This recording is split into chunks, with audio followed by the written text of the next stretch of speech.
kaikille! Tänään mä ajattelin tehdä tämmösen videon, jossa mä puhun ihonhoidosta ja lähinnä niin kuin vartalon ihonhoidosta ja kuivasta ihosta.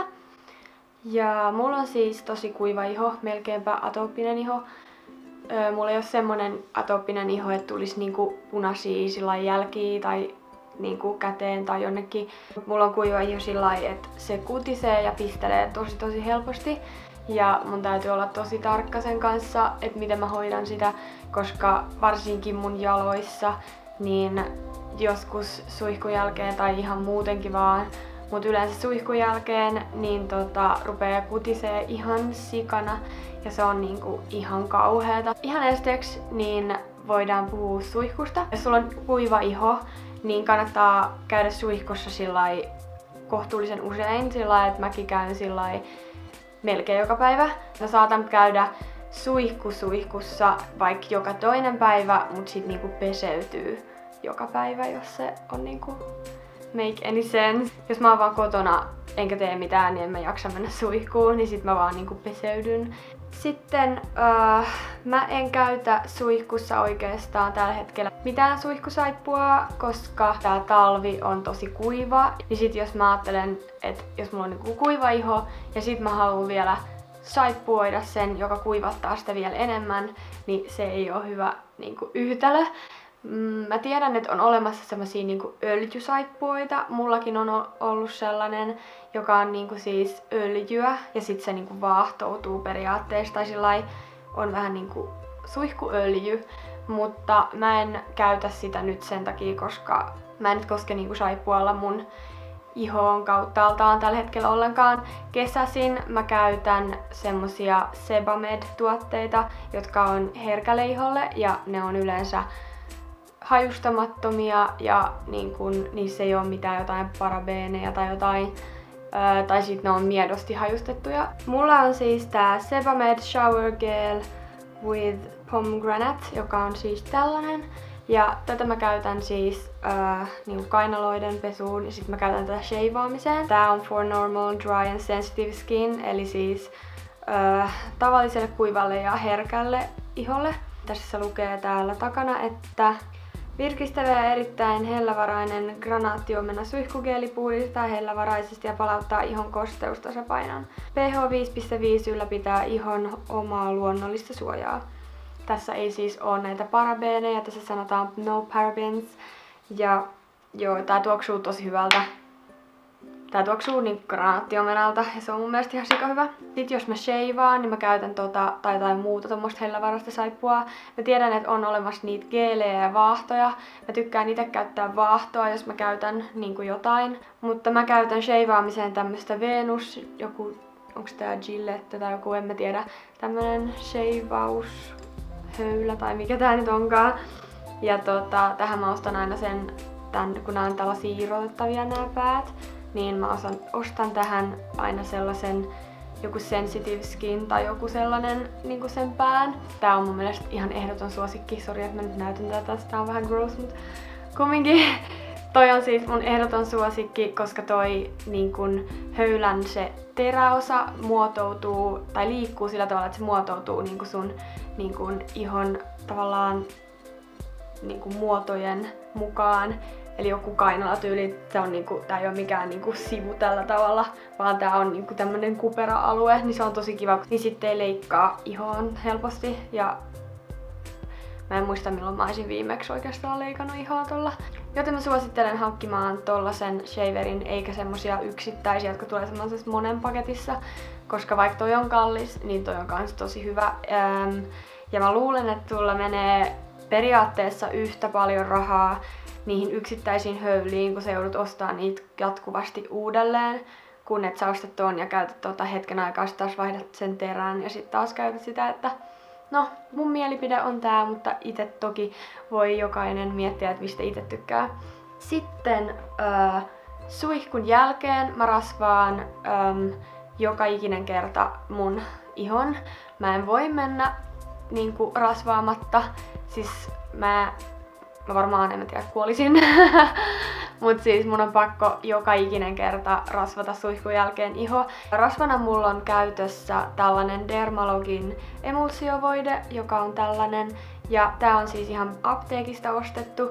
Tää on kuivalle tai normaalille iholle ja tässä ei oo lisättyä tuoksua, ei jotain, onks nää säilöntäaineita, eikä parabeeneja, eli siis no perfume, no preservatives ja no parabens, lukee tässä näin. Ja tää on herkälle ja yliherkälle iholle, päivittäiseen käyttöön kasvoille ja vartalolle. Säilyttää ihon pehmeänä ja joustavana jättämättä sitä tahmeaksi. Sisältää ihon luonnollisia lipidejä, jotka tehostavat ihon normaaleja toimintoja. Sisältää ihon luonnollista kosteusta, se painoa parantavaa glyseriiniä. Hajusteeton, väri- ja säilöntäaineeton, rasvaprosentti 22% ja pH 5, ihotautilääkärien kehittämä. Sori, mulla on ihan sikakutiseen nenästä ihan sikan, mä en tiedä. Ei mun pitäis rasvata. No ehkä ei kovinkaan.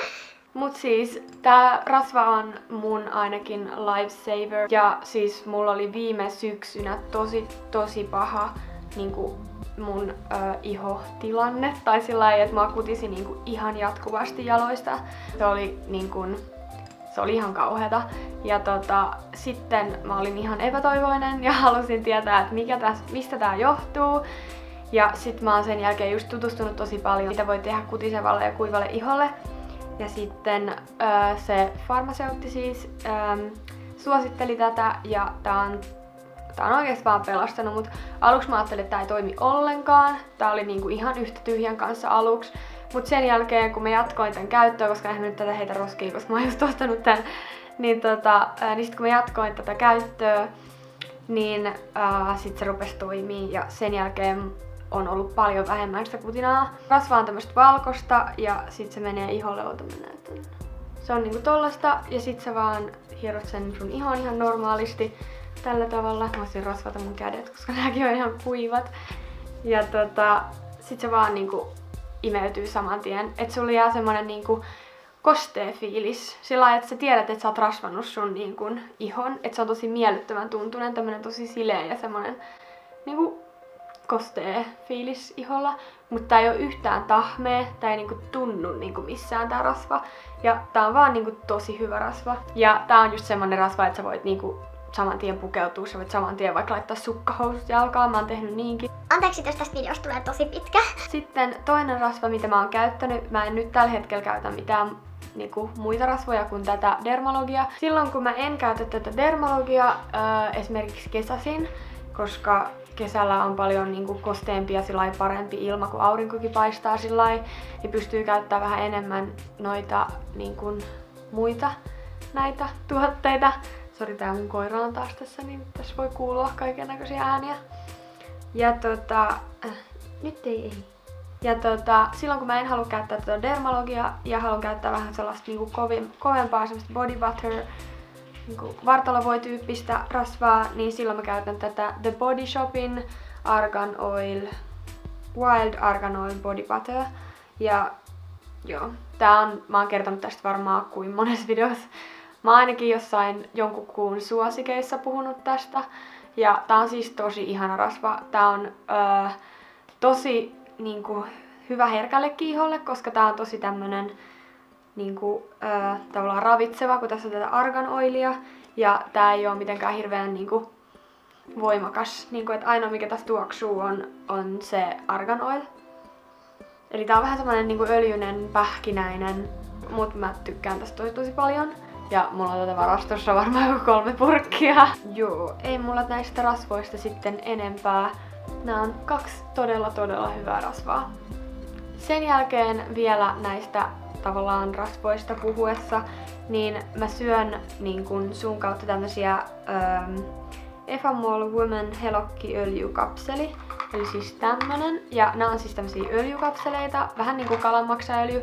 Joo, eli mä suosittelen syömään jonkunlaisia tämmösiä öljykapseleita tai tämmöstä niin kuin, jos sä pystyt ottaa sitä sun kautta jotain kalamaksaöljyä, niin good for you. Ja nää on siis tää Helokki-öljykapseli. Tässä on tärkeitä omega-6 rasvahappoja ja E-vitamiinia. ja ainutlaatuinen Riegel helokkiöljy. Ja joo, tää on vaan niinku tosi hyvä. Ja nää ei maistu oikeastaan miltään. Nää haisee vähän hassulta täältä purkissa, mutta nää ei niinku itsessään maistu miltään. Ja nää on vaan tämmösiä ihan samanlaisia kuin jotkut muutkin öljykapselit, mä voin näyttää. Tämmösiä. Ja mä voin niellä nää ihan niinku ongelmitta. Mä voin niellä vaikka 5 tämmöstä, jos pitää. Et mulla ei oo mitään ongelmia sen niinku koon kanssa. Ja nää niinku, sä voit, kun nää on tämmöstä liukasta materiaalia, niin veden kanssa sä nielet ne tosi helposti.